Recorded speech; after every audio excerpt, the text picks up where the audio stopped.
52ನೇ ಶ್ಲೋಕ. ಶ್ರೀ ಭಗವಾನುವಾಚ ಸುದುರ್ದರ್ಶಮಿದಂ ರೂಪಂ ದೃಷ್ಟವಾನಸಿ ಯನ್ಮಮ ದೇವಾ ಅಪ್ಯಸ್ಯ ರೂಪಸ್ಯ ನಿತ್ಯಂ ದರ್ಶನಕಾಂಕ್ಷಿಣಃ. ಅರ್ಜುನ ತನ್ನ ಅಭಿಪ್ರಾಯವನ್ನ ಹೊರಗಾಕ್ತ. ಇದಾನೀಂ ಅಸ್ಮಿ ಸಂವೃತ್ತಃ ಸಚೇತ ಪ್ರಕೃತಿಮುಗತಃ. ನನಗೀಗ ನೀನು ಮೊದಲು ಯಾವ ತರ ಇದೆಯೋ ಹಾಗೆ ನಾನು ಕಾಣ್ತಾ ಇದ್ದೇನೆ, ಹಾಗೆ ನನಗೆ ಈಗ ನೆಮ್ಮದಿ ಅನ್ನೋದನ್ನ ಹೇಳ್ದ. ಅದಕ್ಕೆ ಭಗವಂತ ಹೇಳ್ತಕ್ಕಂಥ ಮಾತು, ಈ ರೂಪ ನಾನು ನಿನಗೇನು ವಿಶ್ವರೂಪ ದರ್ಶನವನ್ನ ಮಾಡಿಸಿದ್ದೇನೆ ಇದು ಸಾಧಾರಣವಾದದ್ದಲ್ಲ. ಸುದುರ್ದರ್ಶಮಿದಂ ರೂಪಂ ದೃಷ್ಟವಾನಸಿ ಯನ್ಮಮ ಮಮ ಯತ ರೂಪಂ ದೃಷ್ಟವಾನಸಿ. ನನ್ನ ಯಾವ ರೂಪವನ್ನ ನೀನು ನೋಡಿದ್ದೀಯೋ ಅದು ಸಾಮಾನ್ಯವಾದದ್ದಲ್ಲ. ಸುದುರ್ದರ್ಶ ಅಂದ್ರೆ ದ್ರಷ್ಟುಂ ಅಶಕ್ಯಂ ದುರ್ದರ್ಶಂ ಅಂತ. ದುರ್ದರ್ಶಂ, ದರ್ಶಂ ಅಂದ್ರೆ ನೋಡೋದು, ದುರ್ದರ್ಶ ಅಂದ್ರೆ ನೋಡ್ಲಿಕ್ಕೆ ಕಷ್ಟ, ಬರೀ ಕಷ್ಟ, ತುಂಬಾ ಕಷ್ಟ. ಅದಕ್ಕೆ ಸುದುರ್ದರ್ಶ. ನೀನು ನೋಡಿದ ವಿಶ್ವರೂಪ ದರ್ಶನ ಎಂಬುವಂಥದ್ದು ಅದು ಯಾರಿಂದಲೂ ನೋಡಲು ಸಾಧ್ಯವೇ ಇಲ್ಲ. ಯಾರೋ ಕೆಲವರು ನೋಡಿದ್ರು ಕೂಡ ಅಷ್ಟು ಅದರ ಹಿಂದೆ ಸಾಧನೆ ಇರಬೇಕು, ಅವ್ರಿಗೆ ಅಷ್ಟು ದೊಡ್ಡ ಯೋಗ್ಯತೆ ಇರಬೇಕು, ಅಷ್ಟು ನಾನು ಅನುಗ್ರಹ ಮಾಡಿರಬೇಕು.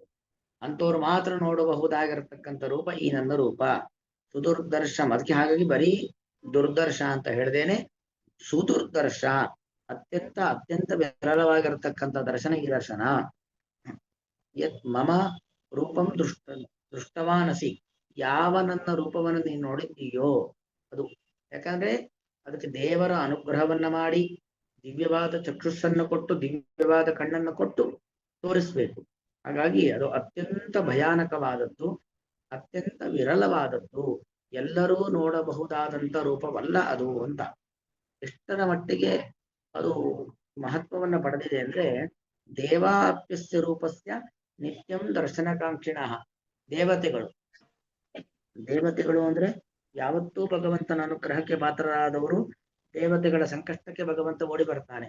ದೇವತೆಗಳು ಅಮೃತಪಾನ ಮಾಡಬೇಕು ಅಂದಾಗ ಅಲ್ಲಿ ಅಮೃತ ಕೊಡ್ಲಿಕ್ಕೆ ಬಂದ. ಅಮೃತ ಕೊಡೋದಕ್ಕಿಂತ ಮೊದಲು ಎಲ್ಲ ರೀತಿಯಲ್ಲೂ ದೇವತೆಗಳಿಗೆ ಸಹಕಾರ ಕೊಟ್ಟು ಆ ವಾಸುಕಿ ಸರ್ಪದ ಒಳಗೆ ನಿಂತ, ಆ ಬೆಟ್ಟದ ಒಳಗಡೆ ನಿಂತ, ಕೂರ್ಮದ ಒಳಗಡೆ ನಿಂತ, ಹೀಗೆ ಪ್ರತಿ ಹಂತದಲ್ಲೂ ದೇವತೆಗಳ ಜೊತೆಗಿದ್ದು ದೇವತೆಗಳನ್ನ ಕಾಪಾಡುವವನು, ದೇವತೆಗಳಿಗೆ ಶಕ್ತಿಯನ್ನು ತುಂಬಿಸುವವನು ಭಗವಂತ. ಅಂತ ದೇವತೆಗಳೂ ಕೂಡ ನಿರಂತರವಾಗಿ ಭಗವಂತನ ಇಂತಹ ಒಂದು ಪರಮಾದ್ಭುತವಾದಂತಹ ಲೋಕ ವಿಲಕ್ಷಣವಾಗಿರುವಂತಹ ಲೋಕ ಭಯಂಕರವಾಗಿರತಕ್ಕಂಥ ರೂಪಗಳನ್ನ ನೋಡ್ಲಿಕ್ಕೆ ತುಂಬಾ ಉತ್ಸುಕರಾಗಿರ್ತಾರೆ, ಕಾಯ್ತಾ ಇರ್ತಾರೆ. ಆದ್ರೆ ದೇವತೆಗಳಿಗೂ ನೋಡ್ಲಿಕ್ಕೆ ಸಾಧ್ಯವಿಲ್ಲ. ಅಂತಹ ರೂಪವನ್ನ ನೀನು ಇವತ್ತು ನೋಡಿದ್ದೀಯಾ ಅಂದ್ರೆ ಈ ಮಾತಿನ ಮೂಲಕವಾಗಿ ನಾನು ನಿನಗೆ ಎಷ್ಟು ದೊಡ್ಡ ಅನುಗ್ರಹವನ್ನ ಮಾಡಿದ್ದೇನೆ ಅನ್ನೋದನ್ನ ಅರ್ಥ ಮಾಡಿಸ್ತಾ ಇದ್ದಾರೆ.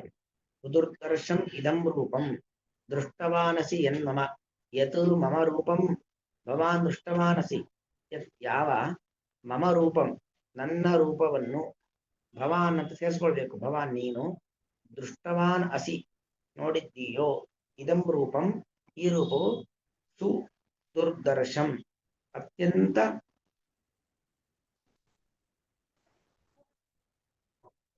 ವಿರಳವಾದದ್ದು, ನೋಡಲು ಅತ್ಯಂತ ಅಸಾಧ್ಯವಾದದ್ದು.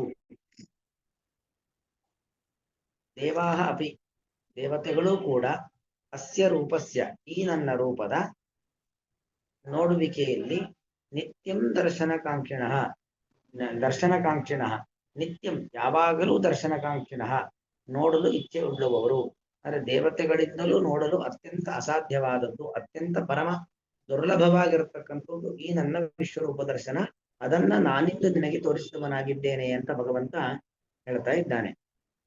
ಶ್ರೀ ಭಗವಾನುವಾಚ ಸುದುರ್ದರ್ಶಮಿದಂ ರೂಪಂ ದೃಷ್ಟವಾನಸಿ ಯನ್ಮಮ ದೇವಾ ಅಪ್ಯಸ್ಯ ರೂಪಸ್ಯ ನಿತ್ಯಂ ದರ್ಶನಕಾಂಕ್ಷಿಣಃ. ಶ್ರೀ ಕೃಷ್ಣಾರ್ಪಣಮಸ್ತು.